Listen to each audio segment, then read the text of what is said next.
People should be focused on spending time with their baby, not worrying about how they'll pay their bills. Liberal leader Justin Trudeau spent the day in Atlantic Canada, which the Liberals swept in 2015, but polls suggest the party is now at least partly vulnerable there. Trudeau began the day with an announcement in St. John's before heading to St. Peter's Bay on PEI for a Liberal campaign rally. The CBC's David Cochrane is traveling with the leader. Take a listen. Well, Vashi, we're in Prince Edward Island right now, but Justin Trudeau's Atlantic swing started early this morning in St. John's. That's where the Liberal leader rolled out another policy aimed at helping families with young children, a group of voters that all parties are targeting in the early days of this campaign. Now, Trudeau's promising to boost the Canada Child Benefit by 15% for children under the age of 1, and also to remove federal tax immediately from maternity and parental leave benefits. According to the Liberals, it all comes with a price tag of $1.2 billion when fully implemented. No one should have to choose between their paycheck and their family, a choice that, frankly, moms are still confronted with more than dads. Now, the Liberals are also proposing to develop a guaranteed family and parental leave plan for people who don't qualify for EI, either because they don't get enough work or they're self-employed. Now, that promise doesn't have a price tag yet, as the details need to be sorted out over the next few years. As for campaign events, Trudeau's attending a rally in PEI at Lawrence Macaulay's family farm before heading off to New Brunswick, where he will campaign tomorrow. The Liberals hold every seat in this region, but they're unlikely to hold all 32 of them on Election Day, so Vashi, Trudeau plays some defense over the next several days. Thanks, David. The CBC's David Cochrane is traveling with the Liberals this week. Meanwhile, Conservative leader Andrew Scheer made another family-friendly promise today. A post-secondary education is just about the surest route there is to a brighter future. Scheer says if elected, his government would let parents contribute more money to registered education savings plans. He made that announcement in Winnipeg Centre, where the Conservatives took 12% of the vote back in 2015. And Katie Simpson is traveling with the Conservative leader. She joins us now from Winnipeg. Hi, Katie. Nice to see you. Tell us about what Mr. Scheer is promising voters today. This is all about parents today. And Andrew Scheer is in Winnipeg making a pitch to parents to say, hey, if you vote for me, I'm going to come up with a plan that'll make it easier for you to save for your kids' education. What he announced today is that he would expand the RESP program. And that, of course, is the savings plan that the government works with families to try and put money aside so that a child has some money in the bank when they go to university to pay for their post-secondary education. Andrew Scheer promised that he would increase the government contribution from 20% to 30% on every dollar up to $2,500 invested every year. Andrew Scheer says that this will mean that the new credit that a family will be able to get on this every year is going to go from $500 to the grant it is from $500 to $750.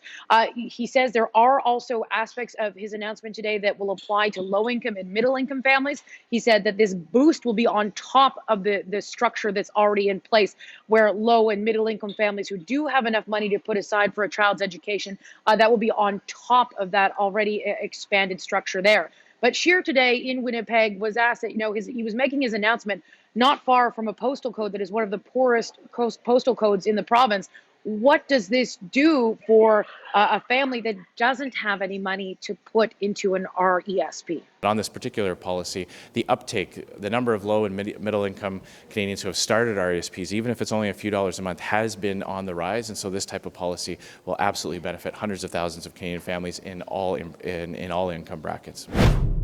The plan would not come into effect until 2022. And this is another major tax cut type announcement that Andrew Scheer has been making. All of his announcements so far have been about affordability and really appealing to Canadians to say, hey, if you vote for me, you'll have more money in your wallet. However, as he keeps making all of these big promises, so far, when you add up all of the promises he's made so far, it's about $7 billion in lost revenue for the government when everything is fully up and running and implemented. He was asked today when he's going to put out his full platform so that Canadians know how it is he's still going to be able to run the government and balance the budget, making all of these tax cuts. He said it'll be out there in plenty of time so Canadians can make choices for themselves. And quickly, before I let you go, Katie, let me switch gears because the Conservative Party is also reacting to part of a press conference that the RCMP gave today. Tell us about that.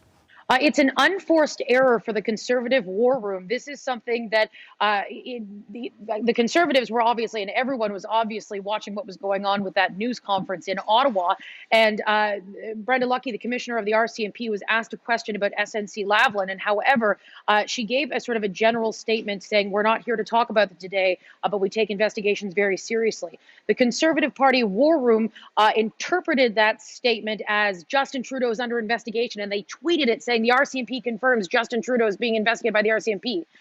That is not what was said, and so the Conservatives deleted that tweet. It was removed this afternoon, but it's an unforced error, and it plays to the narrative that the Liberals have been putting out there, that the Conservatives aren't honest with Canadians, that the Conservatives are willing to sort of put out not accurate information, and that's sort of a line of attack they've had on Justin Trudeau. And so this is an unforced error for the Conservatives on social media. Thanks, Katie. The CBC's Katie Simpson for us from Winnipeg. And Green Party leader Elizabeth May focused her campaign today on digital privacy. Speaking in the tech hub community of Waterloo, Ontario, May promised to bolster privacy rules around personal data and AI. She also visited the riding of Gravenhurst in Muskoka to canvass for voters with the local candidate there. Staying in Ontario, NDP leader Jagmeet Singh made several stops today. Our priorities are the people behind me, the families that need affordable housing, the people that tell me that they cannot find a place to live. They deserve. Singh promised, if elected, to build 500,000 new affordable homes across the country over 10 years.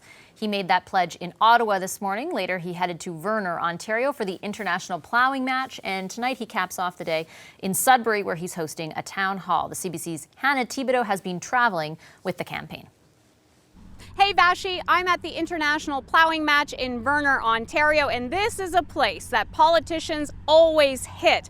The reason for that is they get a chance to talk to the rural voter, they get a chance to talk to farmers, everyday people, and that's exactly what Jagmeet Singh has to do. He's been doing it over the past couple of days, going out on walkabouts, speaking with people, but there are a lot of people you watch and they kind of stand back and just watch Mr. Singh as he goes by. I've spoken with some of those people and I asked them, would they vote for him? And a lot of them come back and say that they wouldn't because they feel Canada isn't ready for a leader like Singh. So I asked him if he's gotten reaction from people who say, I haven't seen a guy with a yellow turban on an orange tractor. Well, anytime I get a chance to meet people across this beautiful country, across Ontario, I'm always received with a lot of warmth. I think there's an incredible sense of openness and hospitality across Canada. Hannah Thibodeau, CBC News, Verner, Ontario. Thanks, Hannah. That's Hannah Thibodeau traveling with the NDP this week. And finally, the People's Party of Canada leader Maxime Bernier stayed in New Brunswick today. He traveled from St. John over to Fredericton, where he will take part in a rally this evening. Hi, I'm Vashi Capellos, host of Power in Politics. See more of our show by subscribing to the CBC News channel or click the link for another video. Thanks for watching.